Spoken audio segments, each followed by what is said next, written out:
Bonjour la jeunesse, j'espère aujourd'hui que vous allez bien. J'avais mis une FAQ sur Instagram pour que vous puissiez poser toutes vos questions en commentaire pour qu'ensuite je puisse faire une vidéo. Nous y voici maintenant. Vous avez posé plein de questions très pertinentes. Parfois j'y ai déjà répondu dans la vidéo précédente, mais je ferai quand même des petits résumés au cas où vous l'avez pas vu. C'est parti, on va s'y mettre. Let's go!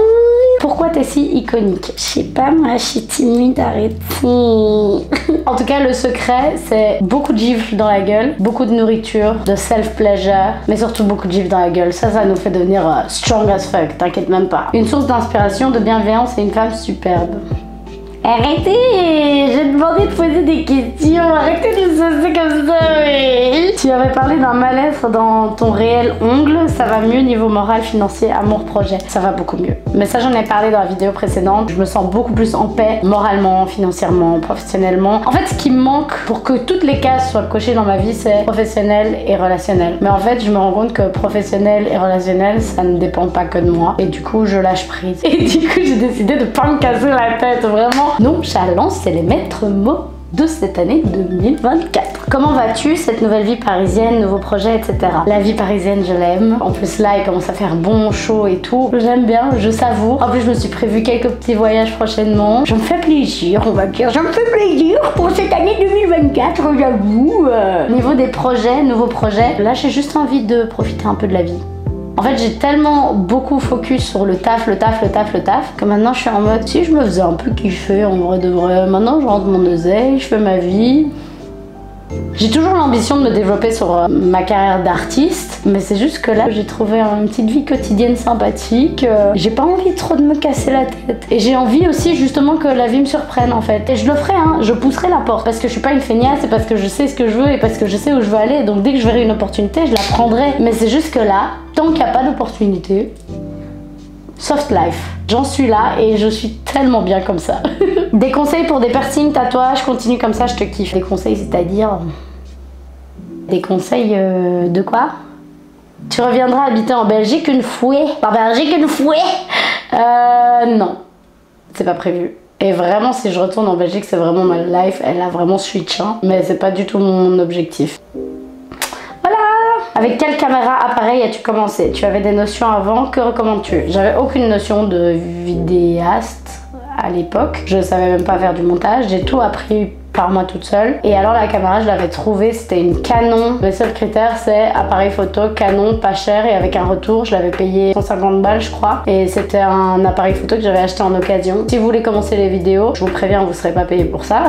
Sauf si vous êtes extrêmement talentueux, ce que je vous souhaite. Investissez dans une caméra avec un retour en occasion. Et pour un logiciel de montage, DaVinci Resolve, la base, franchement le meilleur taf. C'est hyper intuitif, c'est hyper pratique, c'est gratuit. Ils évoluent tout le temps sur leur version, meilleur bail. Feras-tu repousser tes cheveux un jour ou as-tu envie de tester des colosses sur les cheveux rasés? C'est une question qu'on me pose vraiment très souvent. J'ai vraiment l'impression que mes cheveux rasés dérangent parce qu'on me la pose trop souvent. J'aime bien mes cheveux rasés comme ça. En plus, si vous me suivez depuis longtemps, vous savez que j'ai du psoriasis et en fait, dès que mes cheveux poussent d'1 millimètre de trop, j'ai de nouveau mon psoriasis qui revient et du coup, en fait, je me rends compte que les cheveux rasés, c'est tellement pratique pour moi. J'ai même pas à prendre de shampoing, d'après-shampoing à la plage et tout. En plus, j'ai remarqué la démarcation de mon front, elle finit vraiment super loin. Du coup, mes cheveux commencent loin. Du coup, on dirait que j'ai une semi-calvitie et en fait, j'aime bien mes cheveux rasés comme ça. J'arrive pas à trouver d'argument qui me donne envie de les laisser pousser. Le seul argument que j'ai, ce serait de pouvoir faire des ponytails. C'est la seule chose qui me manque. Mais sinon, pour le reste, rien ne me manque. Vraiment. Autre envie de tatouage et de piercing,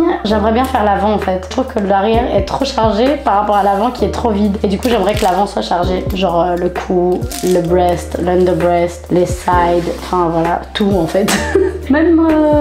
Bref, on en parlera une autre fois. Quel métier fais-tu à côté? Tu en parlais quand tu as déménagé. Comme je l'ai dit dans la vidéo précédente, j'aimerais que vous soyez respectueux à ce niveau-là parce que j'ai décidé que ce métier allait faire partie de ma vie privée et ça me regarde et je vous demanderai de respecter ça. Merci beaucoup. Tu parles souvent de tes sœurs, combien en as-tu? Plus grandes, plus petites, comment sont vos rapports? Alors, ça c'est une bonne question parce qu'effectivement j'en ai jamais parlé. J'ai une famille très complexe. J'ai 3 grands frères du côté de mon papa, une grande sœur du côté de ma maman, une petite sœur des 2 côtés et une autre petite sœur du côté de mon papa. Cette toute petite sœur, elle est moitié belge, moitié congolaise. Elle est incroyable, j'aime trop. Et sinon au niveau de nos rapports, j'estime que c'est assez privé, mais je dois avouer que après le décès de mon papa, ça a été assez complexe. Voilà. Est-ce que tu as des phases où tes cheveux te manquent pour faire des tresses par exemple? Effectivement, la seule chose qui me manque c'est de faire des ponytails. Et j'avoue les tresses j'aime beaucoup, même si j'étais rentrée dans une grosse sauce parce que je faisais des tresses. J'ai vu aussi que dans Drag Race ils en avaient parlé parce qu'il y en avait une qui avait fait une perruque avec des tresses. Pour moi it's not that deep, mais vas-y, je vais nier les faits et je vais laisser passer parce qu'on sera pas d'accord. Comptes-tu relancer une collection de t-shirts? Pour l'instant c'est pas prévu, mais si ça l'est je vous le dirai. Je voulais juste te dire que je te suis depuis très longtemps et que je suis admirative. Merci, arrêtez, je suis timide.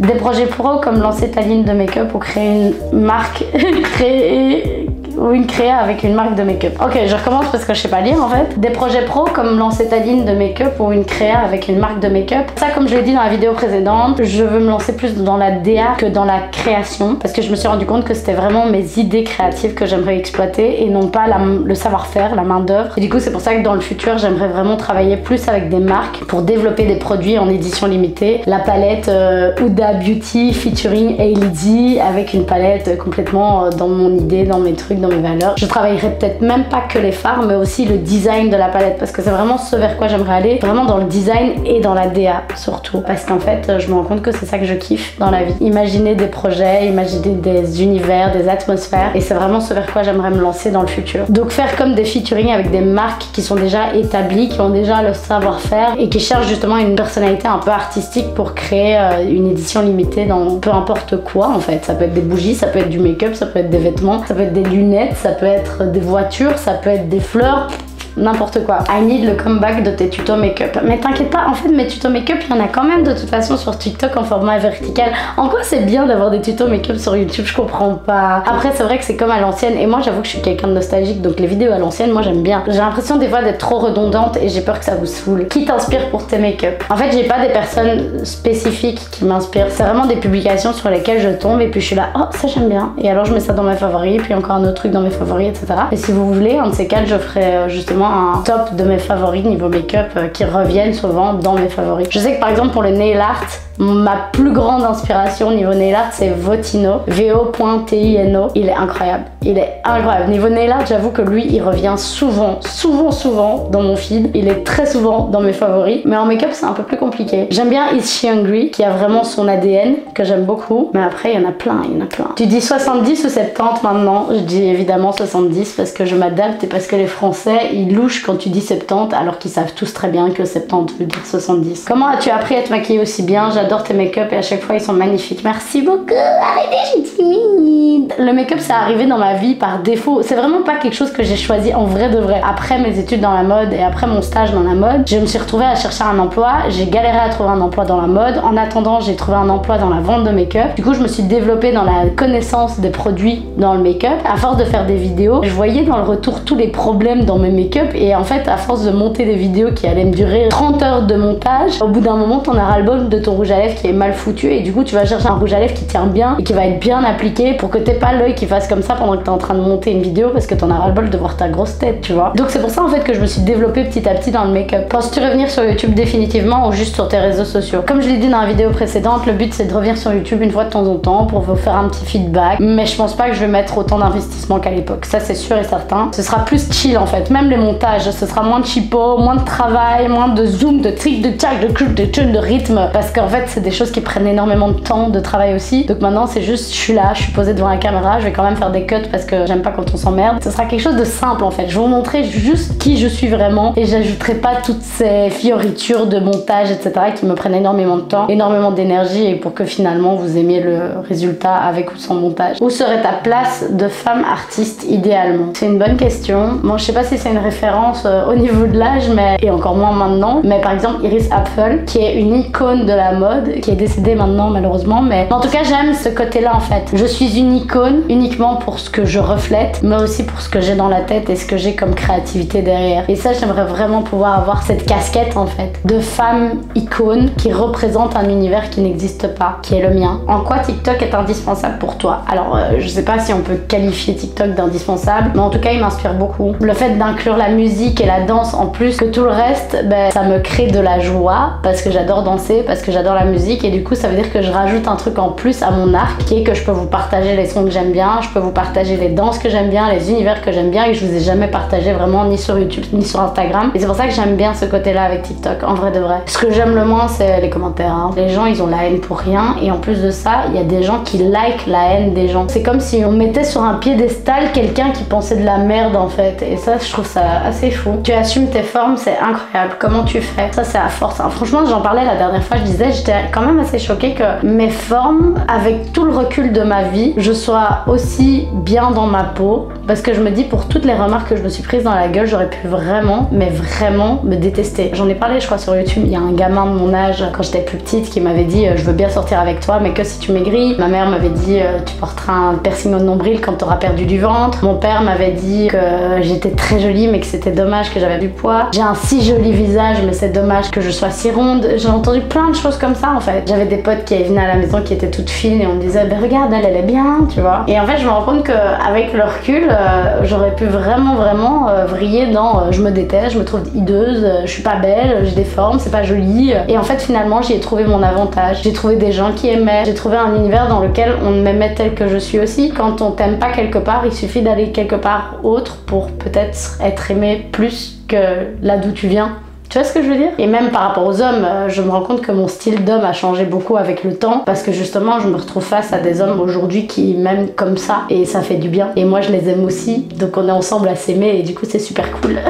As-tu envie de créer de nouveaux contenus sur YouTube? Mollo Lastico, flemme, on va pas se casser la tête, on laisse la vie faire et on verra. Quelle est ta marque de make-up favorite? NYX, Huda Beauty, Beauty Bay. Voilà.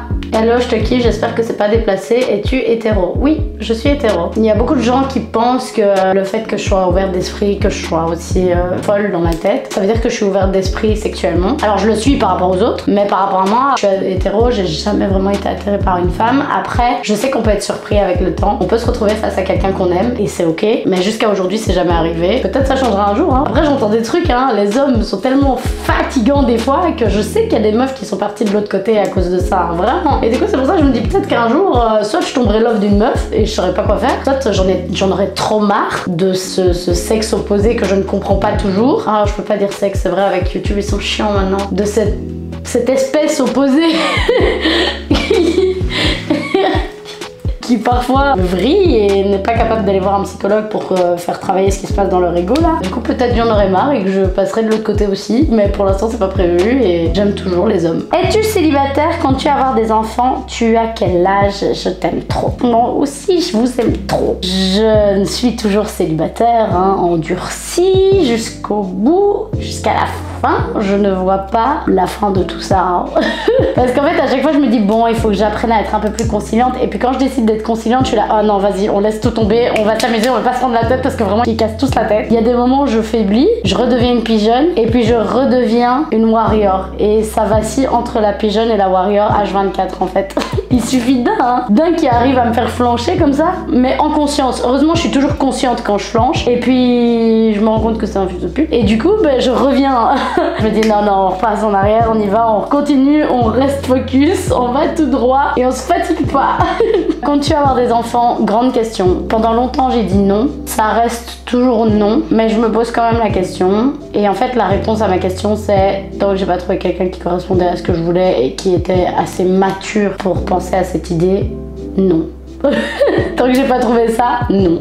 Voilà, donc il faut cocher vraiment vachement beaucoup de cases pour que cette éventualité se produise et on n'y est pas encore du tout. Donc voilà. Et alors au niveau de mon âge, j'ai 30 ans.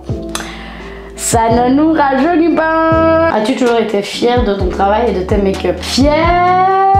En vrai de vrai oui. Après j'avoue que je suis quand même perfectionniste, donc je sais que je peux toujours faire mieux. Mais souvent quand mon make-up, je sens qu'il est terminé, c'est que je peux pas faire plus que ce que j'ai là. Je pourrais toujours faire plus, mais c'est là où je me dis ok, là je suis bien. Et je sais que dans le fond, le trop est l'ennemi du bien. Et du coup j'apprends vraiment à me dire ok, on s'arrête là, c'est bon, on s'arrête. Souvent avec le recul, quand je regarde mon travail, même mes anciens make-up, mes anciens travaux, beau. Quand je regarde ce que je fais, je me dis ah putain c'est bien, c'était une bonne idée. Enfin vraiment, avec le recul, j'aime toujours mon travail. Donc je me dis que ça me correspond et ça veut dire qu'aussi je respecte vraiment ma notion de l'esthétique. Je m'écoute vraiment moi et du coup je suis contente de ce que j'ai fait. Pas de question, juste pour te dire que tu es toujours aussi épatante dans tes looks. Arrêtez.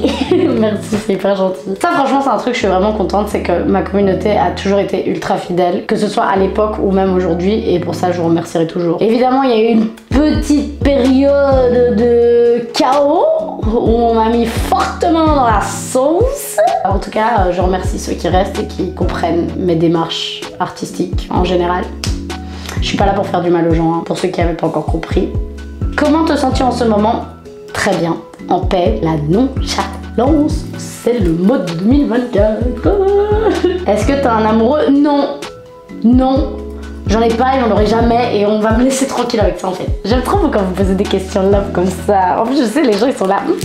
Let's take the tea's burning. Parce que j'avoue que je parle jamais de mes relations amoureuses en vrai de vrai. Il y a tellement rien à dire. En fait tout ce qu'il y a à dire c'est chaque fois qu'il y a quelque chose, ça ne dure pas très longtemps.